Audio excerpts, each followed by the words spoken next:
రండి బాగానే సుమలతక్క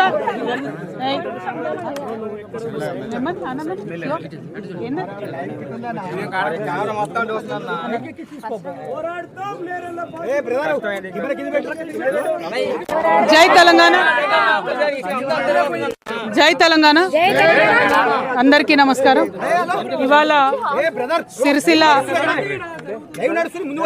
కొంచెం పక్క సిరిసిల్ల నియోజకవర్గం నేరెళ్ళ గ్రామంలో ఉన్నాం. మరి తెలంగాణ రాష్ట్రం వచ్చిన తర్వాత సబ్బండ వర్గాలకు కూడా న్యాయం జరుగుతుందనే ఉద్దేశంతో తెలంగాణ రాష్ట్రంలో ఉన్న మనందరం కూడా పిడికిలు బిగించి స్వరాష్ట్రాన్ని సాధించుకున్నాం. రాష్ట్రం వచ్చిన తర్వాత మరి నేరెళ్లలో జరిగినటువంటి ఈ ఘటన సభ్య సమాజం అంతా కూడా సిగ్గుతోని తలవంచుకోవాల్సిన ఘటన. ఈ సంఘటన జరిగినప్పుడు పరిపాలించినటువంటి కుటుంబంలో నేను కూడా ఒక సభ్యురాలుగా ఉన్నా. అందుకని సిగ్గుతో నేను కూడా తలవంచుకుంటున్నా, క్షమించమని మరి అందరిని కూడా మనస్ఫూర్తిగా వేడుకుంటున్నా. ఎందుకంటే తెలంగాణ రాష్ట్రం వచ్చిందంటే అందరం బాగుండాలి, ప్రతి ఒక్కరికి న్యాయం జరగాలనుకున్నాం. కానీ కొందరి ధనదాహం కోసం మరి నేరెళ్ళ గ్రామంలో అనేక మంది ప్రాణాలు కోల్పోయినారు. ఆనాడు ఒక బిడ్డ ప్రాణం కోల్పోతే ఊరంతా కూడా కోపానికి వచ్చి మరి ఆవేశంగా రాస్తారోకో చేయడం, అట్లాంటి కార్యక్రమాలు చేసినప్పుడు పోలీసులంతా కూడా దాష్టికాన్ని చేయడం మొత్తం అందరం కూడా గమనించినాం. మరి ఇవాళ నేను ఇప్పుడున్నటువంటి ముఖ్యమంత్రి రేవంత్ రెడ్డి గారిని సూటిగా ప్రశ్నిస్తున్నా, బండి సంజయ్ గారిని సూటిగా ప్రశ్నిస్తున్నా, కేటీఆర్ గారిని సూటిగా ప్రశ్నిస్తున్నా. పోలీస్ వాళ్ళు నేరెళ్లలో 8 మందిని తీసుకుపోయి 5 రోజుల వరకు వాళ్ళు ఎక్కడున్నారో చెప్పకుండా విపరీతంగా వారిని కొట్టి కనీసం జైలర్ కూడా నేను తీసుకోలేను అనేటటువంటి పరిస్థితి తీసుకొస్తే ఇంతవరకు ఒక్క పోలీసు వాడి కన్నా శిక్ష పడ్డదా? ఇంతవరకు ప్రభుత్వాన్ని, చట్టాన్ని తమ చేతుల్లోకి తీసుకున్నటువంటి ధనదాహంతో ఈ దమనకాండ జరిపినటువంటి వారికి ఎవరికన్నా శిక్ష పడ్డదా? మరి స్థానిక ఎమ్మెల్యేగా ఉన్న కేటీఆర్ గారు ఎందుకు శ్రద్ధ చూపించలేదు?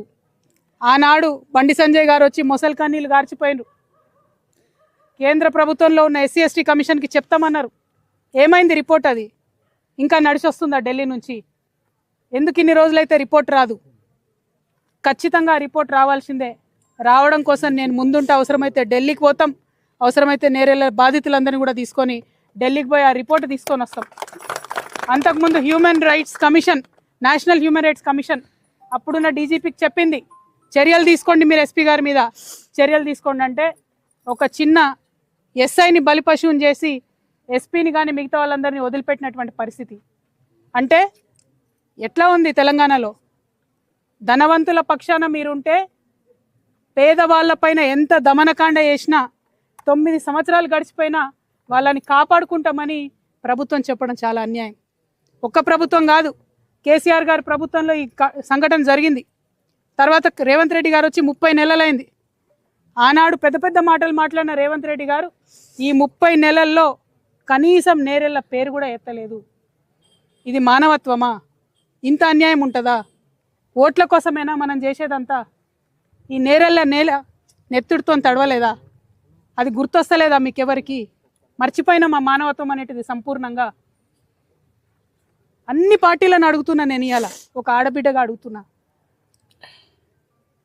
కనీసం ఆలోచించాలి కదా. ఒక్కరోజు వచ్చి పరామర్శించి ఫోటోలు దిగిపోతే అయిపోతుందా?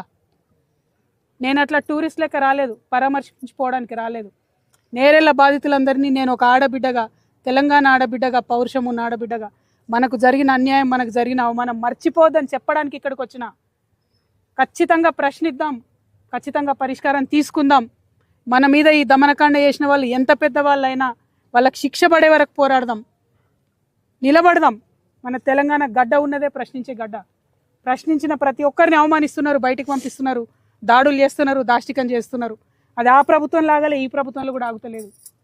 నేను నేరెళ్ళ ప్రజలందరినీ కూడా చేతులెత్తి నమస్కరించి విజ్ఞప్తి చేస్తున్నా. ఇసుక కోసం ఆ ప్రాణాలు పోగొట్టుకున్నది మనం. ఇసుకనా? డబ్బు ముఖ్యమైపోయిందా? ఇవాళ ప్రాణాలు పలసగా అయిపోయినాయా? అన్యాయం కదా. ముఖ్యమంత్రి గారిని ఒకటే డిమాండ్ చేస్తున్నా నేను, కనీసం మీకు ఇంత మానవత్వం మిగిలి ఉన్నా ఆనాడు ఓట్ల కోసం వచ్చి వీళ్ళని వాడుకున్నారు కదా నేరెళ్ళ వాళ్ళను. ఏమైపోయిన మరి ఆ మంత్రులందరూ? మీరా కుమార్ని తీసుకొచ్చిండ్రు కదా, ఏమైపోయింది మీరా కుమార్ గారు? ఏమైపోయింది బట్టి విక్రమార్క గారు? ఏమైపోయింది పొన్నం ప్రభాకర్ గారు? అడ్లూరు లక్ష్మణ్ గారు? ఇప్పుడు మంత్రివర్గంలో మీరు ఉన్నారంటే వీళ్ళ కన్నీటి మేడల మీద కాదా, వీళ్ళ కన్నీళ్ళని మెట్లు వేసుకొని కాదా మీరు గెలిచింది? మర్చిపోతారా గెలవంగానే? మనుషులేనా మీరు? కొంచెం మానవత్వం చూపించండి, శిక్ష వేయించండి. భయం ఉండాలి పోలీస్ వాళ్ళకు ప్రజల్ని టచ్ చేయాలంటే. ఆ కుటుంబాలు పోలీస్ వాళ్ళు కష్టపడతారు, నేను ఒప్పుకుంటా. కానీ చట్టాన్ని మీ చేతిలోకి తీసుకునే రైట్ మీకు కూడా లేదు. మీరు చట్టం కాదు. ఒకవేళ ఇక్కడ వాళ్ళు తప్పు చేసి ఉంటే, ఒకవేళ లారీలు గాలబెట్టి ఉంటే కోర్టుకి ఇచ్చేది ఉండే. కొట్టే అధికారం మీకు ఎవడిచ్చిండు? 5 రోజులు కొడతారా? బాణన్నను చూడండి, ఇప్పటి వరకు కూడా కట్టబెట్టుకొని నడిచే పరిస్థితి. హరీష్ని చూడండి, ఇప్పటి వరకు నడవాలంటే నడవలేనటువంటి పరిస్థితి. చనిపోయినటువంటి గోపాల్ వాళ్ళ కుటుంబం చెప్తున్నది 9 ఏళ్ళు ప్రతి నిత్యం హాస్పిటలే, ₹1 కూడా ఇవ్వలే గవర్నమెంట్. నేను డిమాండ్ చేస్తున్నా, నేరేళ్ల బాధితులందరూ కూడా ₹1 కోటి ఇవ్వాల్సిందే. రేవంత్ రెడ్డి గారి ప్రభుత్వం ప్రతి కుటుంబానికి ₹1 ఇవ్వాల్సిందే, ఖచ్చితంగా ఇవ్వాల్సిందే. ఈ దమనకాండకు పాల్పడ్డ నేరస్తులకు శిక్ష పడాల్సిందే. తెలంగాణ రక్షణ సేనని ఉట్టిగా పెట్టుకోలే, నేను తెలంగాణను రక్షించుకోవడానికే పెట్టుకున్నాం. ఖచ్చితంగా ఢిల్లీ నుంచి రిపోర్ట్ తెప్పించుకుంటాం, ముఖ్యమంత్రి గారి మెడలు వంచుతాం, పరిష్కారాన్ని చూపిస్తాం. అందరిలాగా పరామర్శించిపోవడానికి రాలేదు, ప్రశ్నిస్తాం, పోరాడతాం, పరిష్కరిస్తాం. ఖచ్చితంగా పరిష్కారం చూపడం కోసమే వచ్చినాం. మీ అందరు నేను మళ్ళొకసారి క్షమించమని కోరుతా ఉన్నా. ఈ దమనకాండ జరిగినప్పుడు ఆ పరిపాలించిన కుటుంబంలో నేను కూడా ఉన్నా, సిగ్గుతో తలవంచుకుంటున్నా. ఆ విషయం ఆనాడు చెప్పినా, ఈనాడు కూడా చెప్తున్నా. మీ అందరినీ ఒకటే రిక్వెస్ట్ చేస్తున్నా, ఇప్పుడున్న ప్రభుత్వాన్ని మర్చిపోవద్దు, మాటలు ఇచ్చిపోయినా ఎవరిని కూడా మర్చిపోవద్దు, మనకు జరిగిన అవమానాన్ని మర్చిపోవద్దు. ఇదొక మనిషిగా చెప్తున్నా, నేను తెలంగాణ ఆడబిడ్డగా చెప్తున్నా. పార్టీలు రాజకీయాలు మళ్ళీ వేసుకుందాం ఎలక్షన్ అప్పుడు, కానీ మనం మాత్రం మనకు జరిగిన అవమానాన్ని మర్చిపోవద్దు. దానికోసం కొట్లాడతాం. అంతవరకు గోపాల్ గారి కుటుంబానికి ఖచ్చితంగా మా పార్టీ తరఫున మేము కూడా అండగా ఉంటాం. స్థానిక శాసనసభ్యుడిగా కేటీఆర్ గారు కూడా అండగా ఉండాలి.